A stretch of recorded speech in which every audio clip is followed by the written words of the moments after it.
All right, welcome back to the Keep Growing podcast. As always, I'm here with my partner, Miss Cathy Canham. This is David Ziebler with the Center for Human and Organizational Potential, and we're very excited that you're listening today. We have a very, very special guest for you today, Dr. Susan Hingle. How are you, Dr. Susan Hingle? I am doing really good. That's awesome. Happy to be invited to be part of this. Well, we're very happy to have you. We're very excited to talk to you.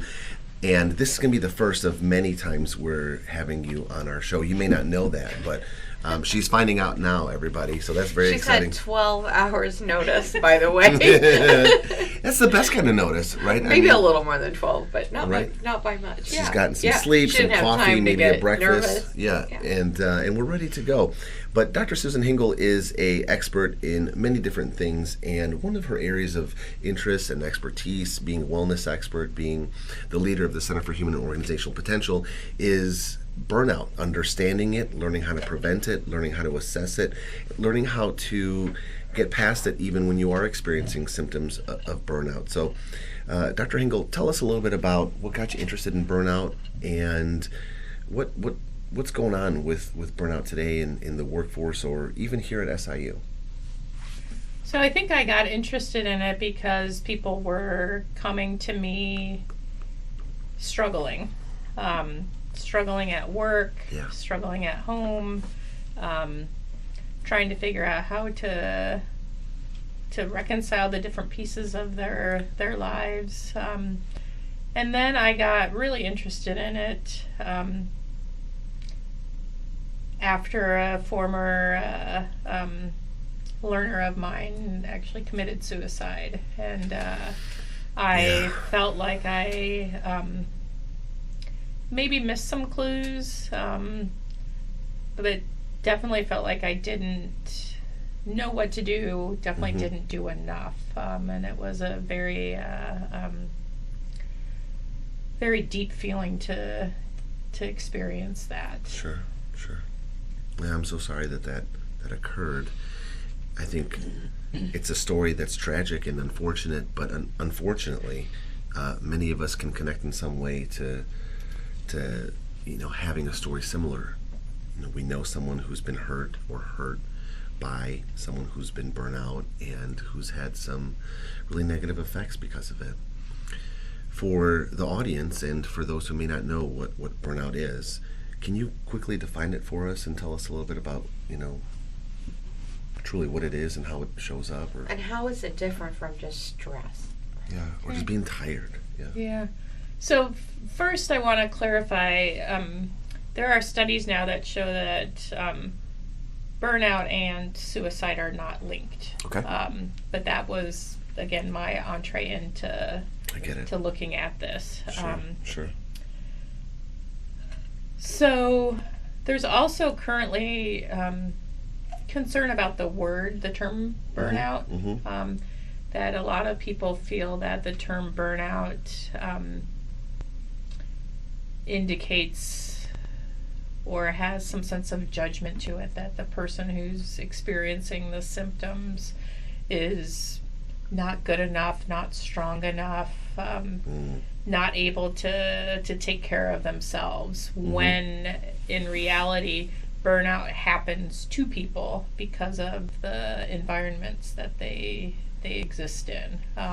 So there's a lot of people who don't like the term burnout. There are a growing number of people who prefer to call it moral injury because what's happening is people are put in environments where they're set up to fail.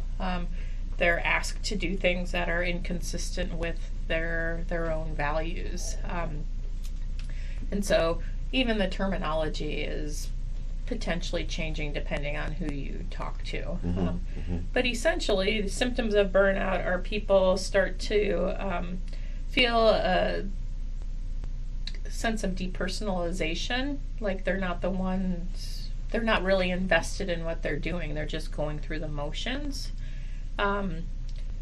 There is a lot of personal exhaustion, which I think it is related to stress, Cathy, but to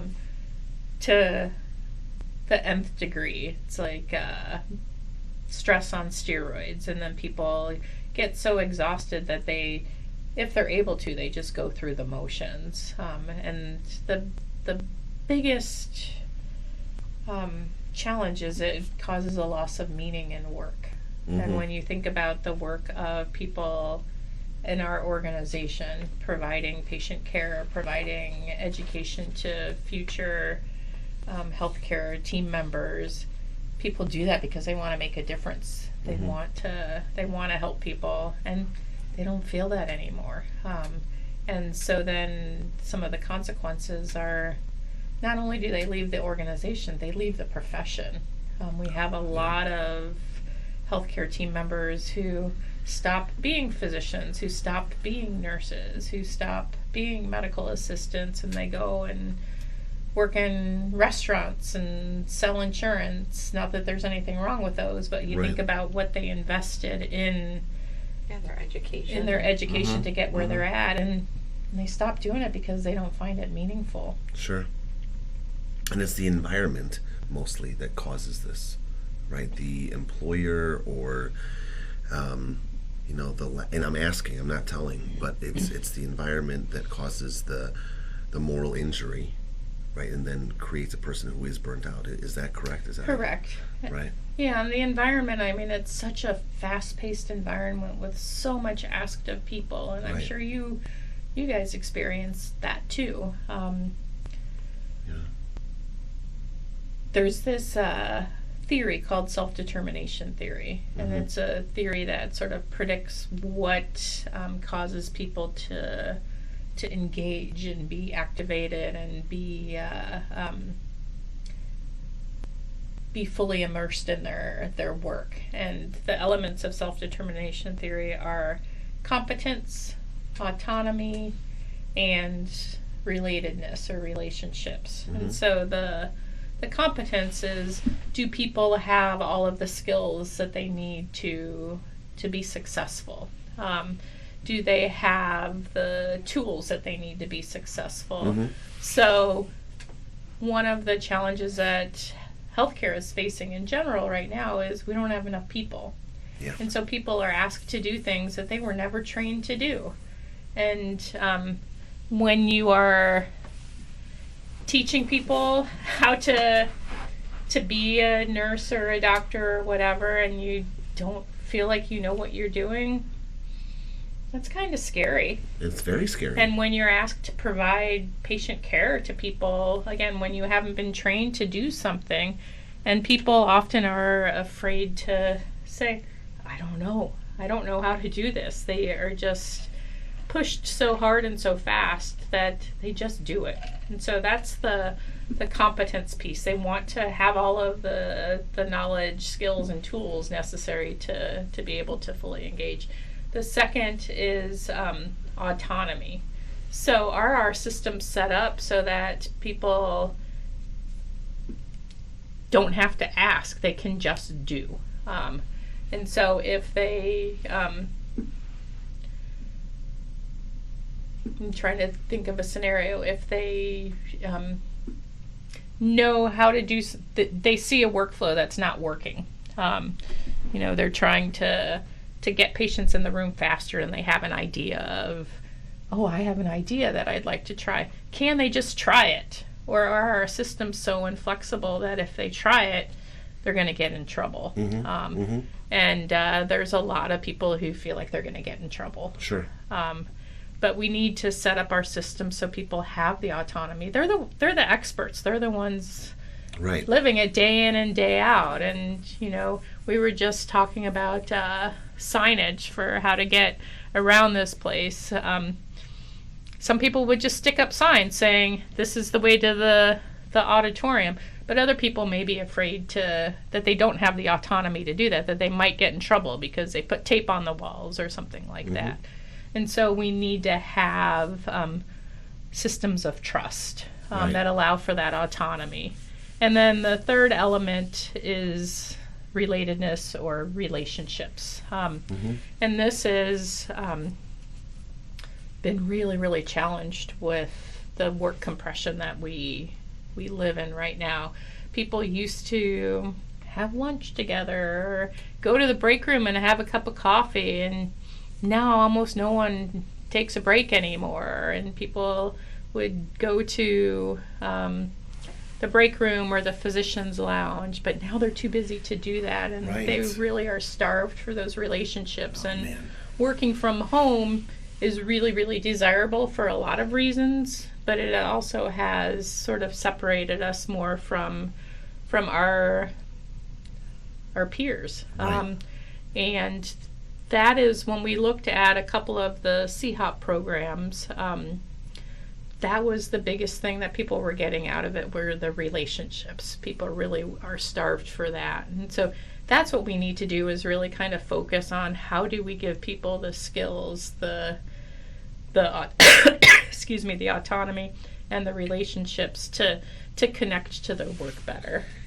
It's amazing. It's so fascinating too, and there's so many different directions to go. Because we could talk about the pandemic and how this influenced things, right, with people working from home, and how lines were blurred, when it came to work, But I also think it's important to understand that, when I think of burnout, and I think when many people who don't understand as deeply as you do, they think of burnout, they think of, I've got too much on my plate, right? I've got way too much work, and people are being mean to me, right? Or I'm not connecting, right? So it's that last piece of the three elements, but people forget about, well, do I know what I'm doing? Do I have the tools I need in order to be successful? And then do I have the autonomy? Do I have creative license to make some decisions and have some impact? And if you're only addressing like the positivity and the culture and the standards and the values of the department, and you're hanging out with people and having pizza parties and potlucks, that's great. And that's going to get you a third of the way there. But 2/3 are not being addressed, Correct. Right? And we can do all those things, and we can still have people who are experiencing moral injury or experiencing moral injury, and then getting burnt to a crisp. It's rough. So when that happens, how do we as individuals recover, or what can we do, right, on our own time? Because I'm thinking, well, maybe people aren't in control of their environment, but can they control what they do to protect themselves at home or recover, or put this salve on the burn, for lack of a better metaphor? Yeah, I think one of the biggest things is recognizing that you're burning out, and then most importantly is asking for help. And that's another Easier said than done. Right. I was going to say that's another big barrier in healthcare and in our society in general. We are taught to pull yourself up by your bootstraps, and in medicine, or you're weak. Yeah. Oh yeah. Yeah, I'm thinking, and how have things changed? And maybe this is. I don't want to lose track of what we're talking about here, right? But maybe we can come back to this. I'm half German, half Mexican. I'm thinking of my father and my uncles on my Mexican side. They worked jobs that they hated. They just hated. But the meaning for them was bringing home a paycheck, getting value from working and getting a paycheck to feed their family. And what they did was, and some of them didn't handle it well, right? And by that I mean alcoholism. But for the most part, they just shoved it all in and just got up every day and went to work until they either died or were forced to retire. But they weren't happy people, and they were burnt to a crisp. Yep. Without a doubt. Yep. Yeah, I've gone through a few episodes of burnout in my life. And one a couple of years ago, I credit Dr. Wendy Elamine for helping me out of that, because shout out to Dr. Elamine. Yeah, she called me a hypocrite, and I remember saying to her, "Whoa, Wendy, that's mean." And she said, "It's true." She said, "Here you are, the expert on this, and you don't take care of yourself. I don't even think you love yourself. I don't even think you like yourself." And it seemed really harsh, but I am so grateful that she cared enough to do that, because it really set me on a path to getting well and reaching out. I started seeing my coach. I hadn't seen him in a couple of years, and I started seeing them regularly, and I started I learned how to meditate. I learned deep breathing. Mm-hmm. I started exercising, and I was running half marathons, and then I literally couldn't even walk a mile. I Wow. was that out of shape, and so I started just slowly and learned about goal setting, and started journaling, and it was a good sort of 2-year process, and I got healthy. I mean, I had actually never been that healthy before, not only physically, but mentally, emotionally. I had never been mentally or emotionally healthy. And I experienced it for a couple of years, and I learned what it felt like to understand that when you take care of yourself, you're better able to take care of others. I became a better mom, a better wife, a better doctor, a better leader, a better teammate. And I did that for a couple of years, and then I started sliding again because the circumstances just got overwhelming again. And I think that's something important for people to know, that once you figure it out, it doesn't mean you have it figured out forever. Right, right. Because, I at first when I started sort of sliding again, I thought, oh my gosh, I'm weak. But I learned that no, it's the system. A lot has been asked of me, and I think human beings in general like to, and maybe women a little more than men, but we're people pleasers. And when someone asks and you know that you've got the skills to do it, we tend to just say yes. But it can get to an overwhelming point.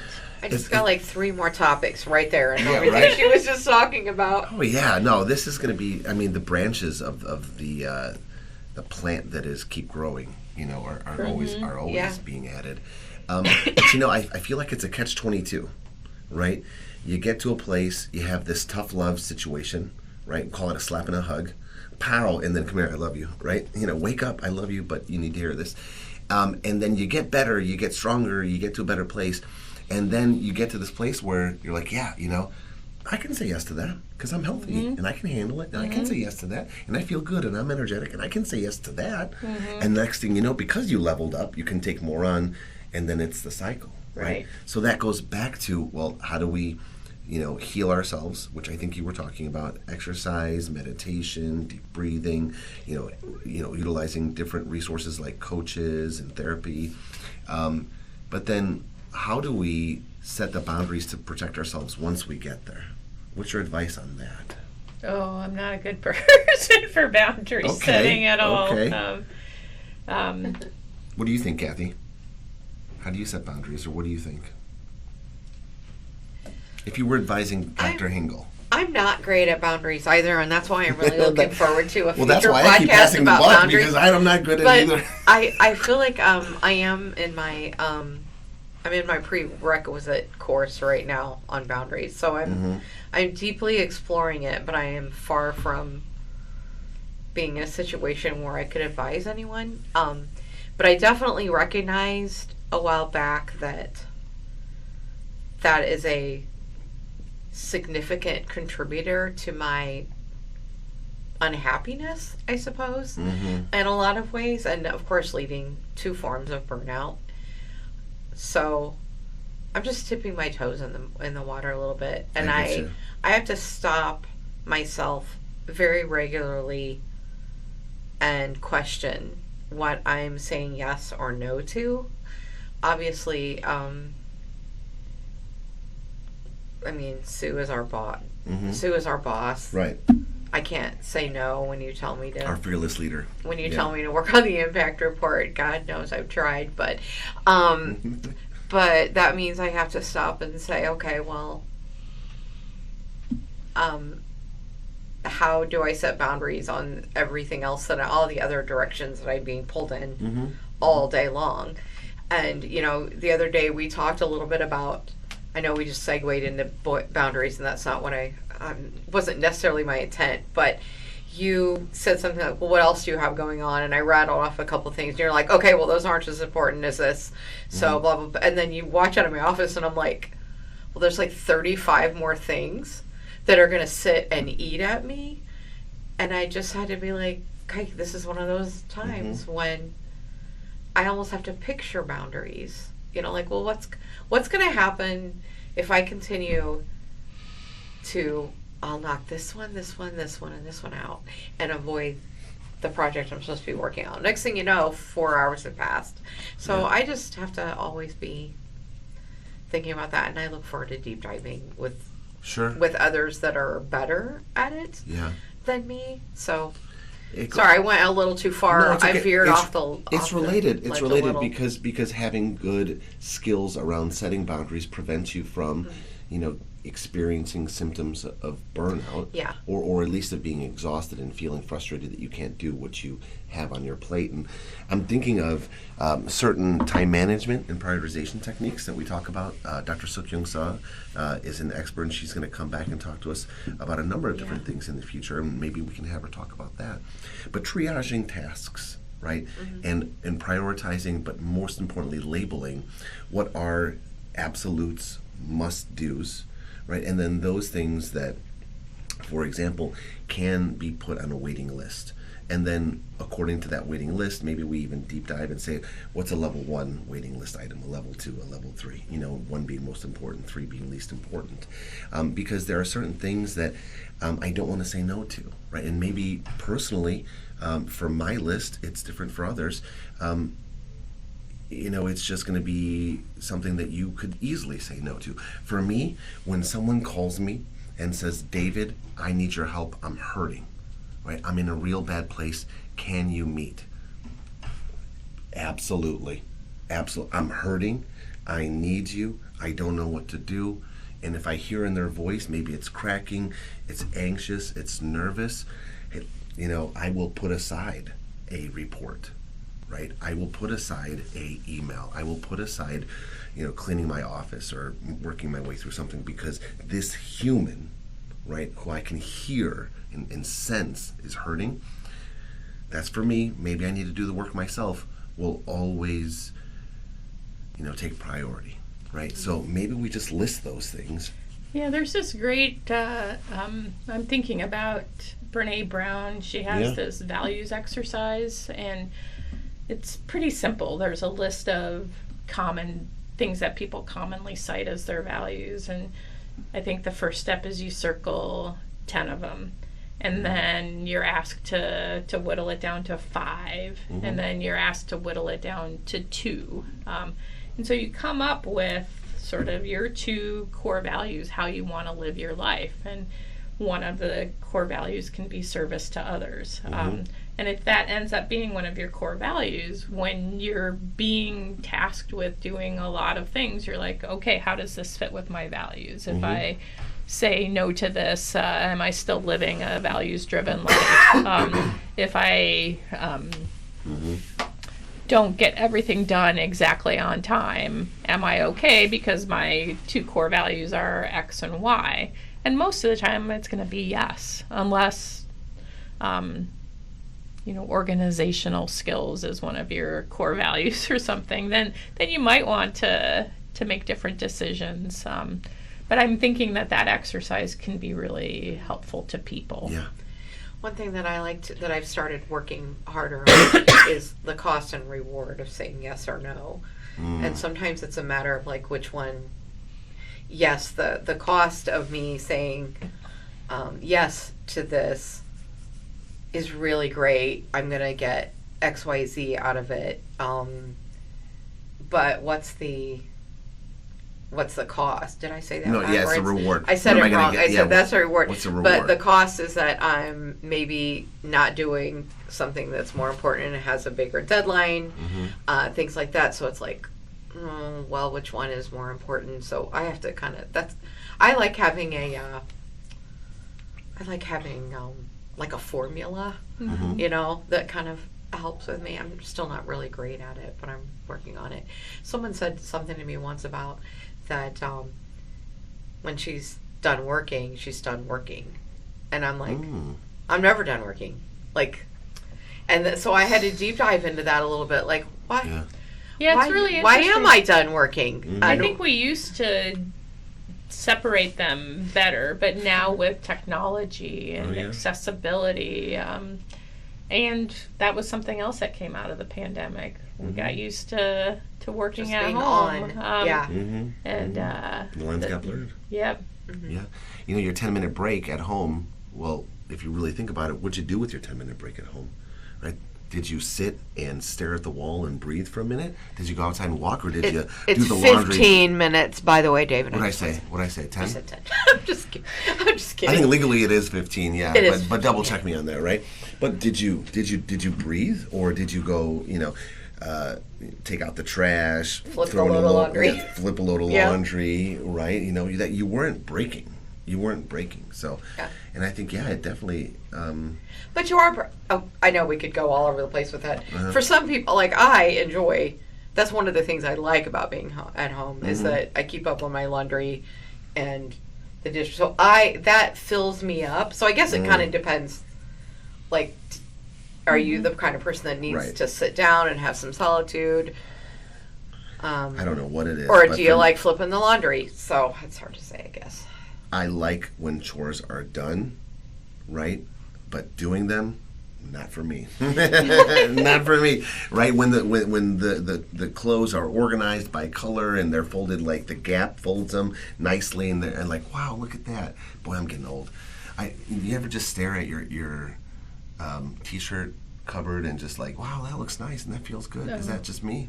Mine's never been that nice. So. Mine's not that. It might be organized, but it's not necessarily looking like the Gap. I don't know. Well, it's just the way that they fold it, right? It's just so nice. I will say, if you go in my closet, you can tell which part is Kevin's and which part is mine. So, oh well, So I think one thing to circle back to burnout, and what we're talking about is, again, we're so busy now. We just go, that burnout can just happen without you knowing it, without recognizing it. It's the frog in the boiling pot of water. Yeah. Isn't it? And so one of the things that we're going to try to do more effectively through our staff and faculty surveys is ask about this, and we're going to be more intentional in doing pulse surveys that include elements of this, so that when people get asked this, they're like, oh goodness, maybe there is a problem here, rather than getting to the point that someone else has to tell them, hey, you're a hypocrite. They'll recognize it hopefully earlier, and then it'll be easier to help mitigate. Right. Yeah, that sounds wonderful. So, folks, we appreciate you joining us here today. Dr. Hingle, thank you for coming on. We don't want to go too long because we want to make these episodes short and easily consumable. But would you be willing to come back and talk to us more about this? Sure, if you'd like me to. She doesn't really have a choice, right? Yeah. I had one more thing I wanted to throw in. You're being good and trying to wrap us up on time. And once. I'm going to be the one that's okay, let's do it. Hey, I'm good. When I was just kind of prepping a little bit and reading about burnout, because I realized, to me, burnout's just a word, and it means you're stressed, and it means you're overworked. And because of that, I thought, I know there's more to this. So I did a little deep dive before we came in and recognized that burnout looks different for everyone. And burnout's going to look different for people that work in the healthcare setting, like you were referencing a lot more at the beginning. And it's going to look different for someone like me that isn't in a healthcare setting, and by comparison, a much more calm environment. But in 2020, maybe 21 by that point, I was talking with a friend about work, and it wasn't a vent session or anything. I don't remember it being that anyway, but just talking about work. And she said, Cathy, you are so burned out. And I thought, immediately my mind went to, I do not have it anything like anybody else, just no. And this is not burnout. I'm just, maybe I said overworked. I really don't remember. And when I she started talking a little bit more about it, I recognized, oh, I do have burnout. And so that's kind of when I realized that there are so many different forms of it. Right. And it looks different for everyone. And I'm bringing that up in case.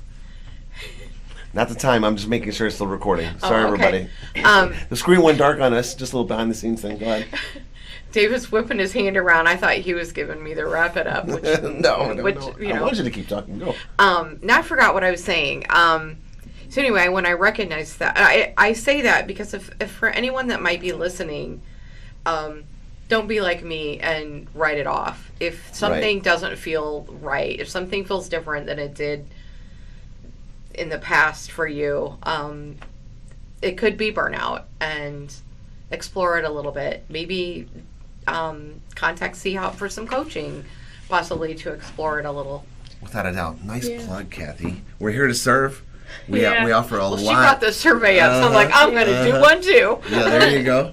And you alluded to comparison, thinking that other people have it worse. And that's the worst thing that we can do, is compare ourselves to others. Right. We're all unique individuals, and each and every one of us deserves to be able to feel good about ourselves and feel good about the work that we're doing. So try not to get into that comparison, because that often is a barrier to help seeking, which is really, really critical. That's right.